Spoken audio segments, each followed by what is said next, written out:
অনুশীলনের মাঠে Robinho junior Neymar জুনিয়রকে dribble করেন, আর সেখান থেকেই জ্বলে ওঠে বিতর্কের আগুন।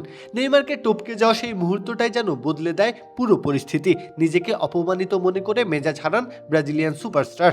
গালাগাল থেকে শুরু করে চর মেরে বসেন রবিনহো জুনিয়রকে। এই ঘটনাকে কেন্দ্র করেই শুরু হয় নতুন বিতর্ক। অভিযোগ ওঠে নেইমার নাকি রাগের মাথায় গায়ে হাত তুলেছেন রবিনহো জুনিয়রের ওপর। বিষয়টা এতটাই গুরুতর হয়ে ওঠে যে রবিনহো জুনিয়র ক্লাব কর্তৃপক্ষের কাছে বিচার দাবি করেন, এমনকি ক্লাব ছাড়ার কথাও ভাবতে শুরু করেন তিনি। কিন্তু গল্পটা এখানেই থেমে থাকেনি। সময়ের সাথে সাথে বরফ গলতে শুরু করে। নেইমার নিজেই এগিয়ে আসেন পরিস্থিতি ঠিক করতে।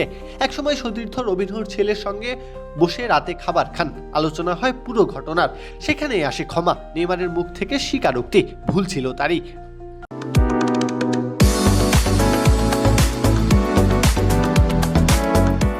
এরপরই ধীরে ধীরে সবকিছু স্বাভাবিক হতে শুরু করে। ড্রেসিং রুমে আবার কথা হয় দুজনের, দূর হয় ভুল বোঝাবুঝি। নেইমার প্রকাশ্যে বলেন অনুশীলনের উত্তেজনায় তিনি মেজাজ হারিয়ে ফেলেছিলেন, যা তার বড় ভুল ছিল। আর সেই বিতর্কের ছায়া সরিয়েই কোপা সুদামেরিকানায় ম্যাচে মাঠে নামেন নেইমার, গোল করেন, উদযাপন করেন ওই রবিনহো জুনিয়রের সঙ্গেই। আর সেখানেই এক আলতো চড়ের ইঙ্গিতে যেন শেষ করে দেন পুরো বিতর্কের গল্প।